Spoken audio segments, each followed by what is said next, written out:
Welcome to the SpeakEasy English podcast, your daily dose of natural conversations.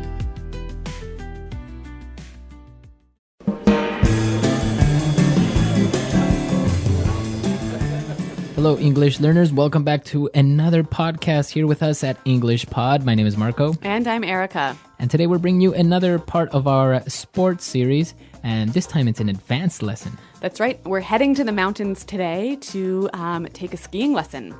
All right, so we're going to be learning about skiing, a winter sport and very popular throughout the world. So before we get started, why don't we take a look at a couple of words in vocabulary preview. Vocabulary preview. All right, so we're going to hear these two words in our dialogue. The first one is fresh powder. Fresh powder. Fresh powder. Okay, so powder. We probably know this phrase already. Yeah, but here we're talking about fresh, light snow. So fresh, light snow that recently fell. Yep. Okay, so it looks like powder. The best kind for skiing on. Okay, the best kind. All right, so fresh powder. What about our next phrase? Well, we're also going to meet a 4-time giant slalom champion. All right, a 4-time giant slalom champion. Okay, so giant slalom is a type of ski race. When you probably see it on TV when they go down the hill and they have to go through these red or blue flags, right? Yep. Now, 4-time giant slalom champion means he won the giant slalom 4 times. Okay, so this is an interesting way of saying that somebody did something many times. Right. So I can say the 3-time Nobel Prize winner. Yes, exactly. Okay. Or the 5-time Olympic gold medalist. Okay, perfect. So now it's time for us to go to the mountains with our famous Rick Fields and Bob Copeland, and we'll see what happens.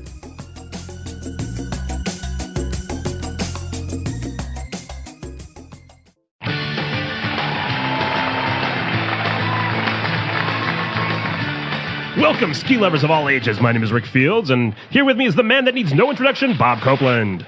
Thank you, Rick. What a beautiful day here in Aspen, Colorado, where the sun is shining and we've got 12 inches of fresh powder. It doesn't get much better than this. That's right, Bob, but today we have a special treat for our viewers. We're joined here by Ian Rusi, 4-time giant slalom champion. And on this special edition of the show, Ian is going to teach us the basics of skiing, so let's hit the slopes. Well, first off, let's get those boots on. You're going to want to make sure your boots fit snugly. That's right. Now snap them into your bindings. And you're also going to want a good pair of goggles to protect your eyes. It's a bright day today, so there's going to be a lot of glare out there on the slopes. We don't want you hitting any of those moguls. Bob, since you're a beginner skier and might take a few spills, it's a good idea to have a good warm pair of dry ski gloves. Easy there, Rick. Well, let's head over onto the chairlift and test your skills.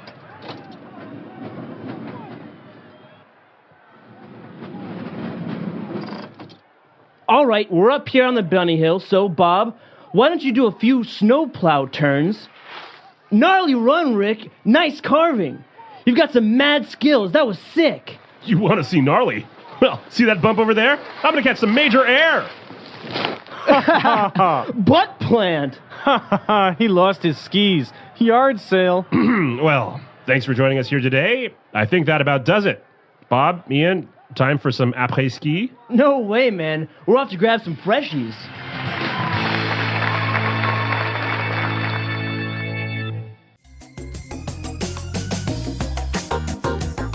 Pretty embarrassing for Rick there, wasn't it? Yeah, he was a little bit cocky, and then he ended up falling. Well, I think there's a lesson in that for all of us. But what the real lesson is today is language. So why don't we start with language takeaway? Language takeaway. All right, on language takeaway today, let's take a look at the first word. We have some bindings. Bindings. Bindings. Bindings are sort of like a lock that attaches your boot to your ski. So those are the bindings. I guess it comes from the verb to bind. Yeah, to tie something so that it stays. Okay, binding. So for example, my bindings are broken. Okay, and another piece of skiing equipment, and very important, is goggles. Goggles. Okay, we have goggles now. Yep, not to be confused with Google. It's spelled almost the same way, huh? Yep, but goggles are it's kind of like, imagine a big pair of glasses that you wear when you ski. So it makes people kind of look like flies. Yes, They yeah. have these huge glasses. Yeah, and you'll also see safety goggles, which you might wear if you are a mechanic fixing a car or someone working with wood or chemicals or what have you. Okay, so goggles basically protect your eyes from snow, from the sun, from anything. That's right. All right. So moving on to our next ski word. They said you should wear the goggles so that you don't accidentally go over the moguls. Okay, moguls. Moguls. Okay, moguls. It sounds kind of strange. What are these things? Basically, these are the bumps that are in a ski hill. Bumps. Okay, so they're kind of like mini little hills. Yep. And they're very difficult to ski over, right? That's right. You got to be pretty good to handle those moguls. Okay. Now, since these guys are beginner skiers, they're starting out on the bunny hill. A bunny hill. The bunny hill. Okay, very popular among skiers. The bunny hill is the easiest hill. So it's where the beginners start to learn. Yeah, all the kids. All the kids are on the bunny hill. All right, and our final words. Actually, we're going to look at two words here because they mean almost exactly the same thing. We heard the ski instructor say gnarly. Gnarly run. Yeah, gnarly. So an interesting word, it's spelled Gnarley. Okay, so, but you don't say gnarly. No, You just- say gnarly. Yep. And a related word, sick. Okay, now, sick means to be sick, right? No, not here. Let's listen to some examples to help us understand. Example 1. Those were some sick dance moves. You are amazing. Example 2. Jack and I went to the beach yesterday and surfed some really gnarly waves. Example 3. Man, the concert last night was sick. I can't believe we got front row seats. Okay, so basically gnarly and sick, they mean that it's amazing, it was cool. It's awesome. Awesome. Yep. So these two words are very, very informal. It's Yeah. slang. Yeah, and actually skier slang. Both of these words, I think, originated with skiers, snowboarders, skateboarders. Some gnarly dudes. Gnarly dudes. Okay, so that's all the words we have for language takeaway. But we have some great phrases that we want to take a look at before we listen to the dialogue again. So it's time now for Fluency Builder. Fluency Builder. All right, so Rick said that it is time to... So Rick invited everyone to start skiing by saying, let's hit the slopes. Okay, so to hit the slopes. To hit the slopes. Okay, now we want to hit the slopes. What does that mean? Go skiing. Let's go skiing. Yep. Let's go to the mountain. Yep. Now we can change the noun slope for something else, right? Yeah, you can change it for a lot of other different nouns. And why don't we hear some examples of how you can do that? Example 1. I really have to hit the books and study for my exam tomorrow. Example 2. I'm really tired. I think I'm going to hit the bed now. Example 3. Honey, can we hit the supermarket on our way home? I need to buy some milk. Okay, great. So great examples, and now we understand how we can use the hit the something. All right. What about our next phrase? Well, Rick warned Bob that he might take a few spills. Okay, so to take a spill. To take a spill. Take a spill. Fall. To fall. Yep. It means like a light fall or you, A pretty dramatic fall. pretty dramatic. So Yeah. you fell. Yeah.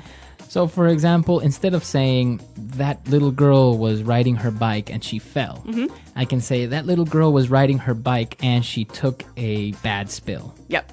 Okay. So to take a spill. You have to use the verb take though. Yes, exactly. You cannot just spill. Okay. You have to take a spill. All right. What about our next phrase? Well, you might take a spill when you catch some major air. Okay. Catch some major air. To catch some major air.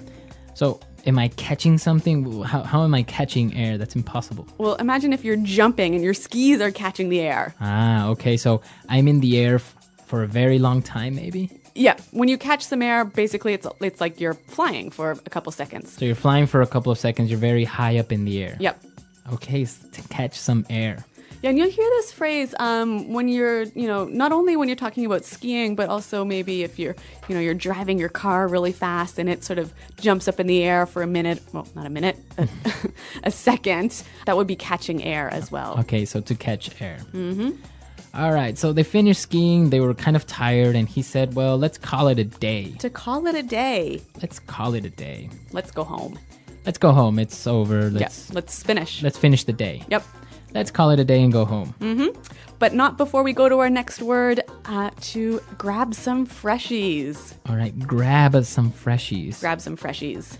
Okay, freshies. What are these freshies? Well, remember we talked about fresh powder? Mm-hmm. It's that.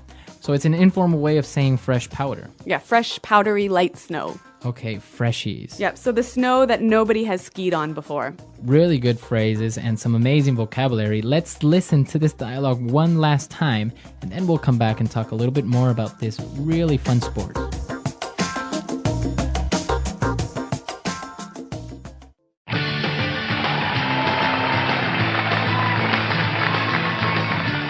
Welcome, ski lovers of all ages. My name is Rick Fields, and here with me is the man that needs no introduction, Bob Copeland. Thank you, Rick. What a beautiful day here in Aspen, Colorado, where the sun is shining and we've got 12 inches of fresh powder. It doesn't get much better than this. That's right, Bob. But today we have a special treat for our viewers. We're joined here by Ian Rusi, four-time giant slalom champion. And on this special edition of the show, Ian is going to teach us the basics of skiing. So let's hit the slopes. Well, first off, let's get those boots on. You're going to want to make sure your boots fit snugly. That's right. Now snap them into your bindings. And you're also going to want a good pair of goggles to protect your eyes. It's a bright day today, so there's going to be a lot of glare out there on the slopes. We don't want you hitting any of those moguls. Bob, since you're a beginner skier and might take a few spills, it's a good idea to have a good warm pair of dry ski gloves. Easy there, Rick. Well, let's head over onto the chairlift and test your skills.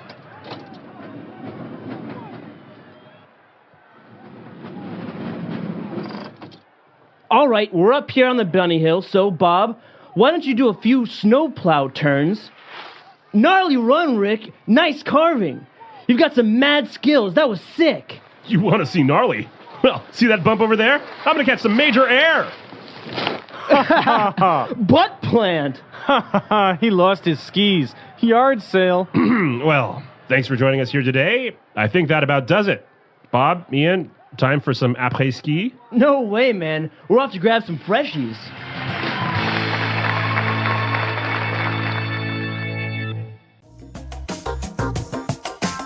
Well, we heard the guys talk about après-ski, and actually this is one of my favorite parts of skiing. Mm-hmm. What is this? It sounds French. Yeah, it is. I guess the Frenchness sort of gives it an air of specialness, right? Uh-huh. But après-ski is basically the party that you have after you're finished skiing. So usually you would have parties after skiing. Right, so you finish your ski day, you've called it a day, you've glided down those slopes, and you head on over to the lodge, the little cabin. Mm-hmm.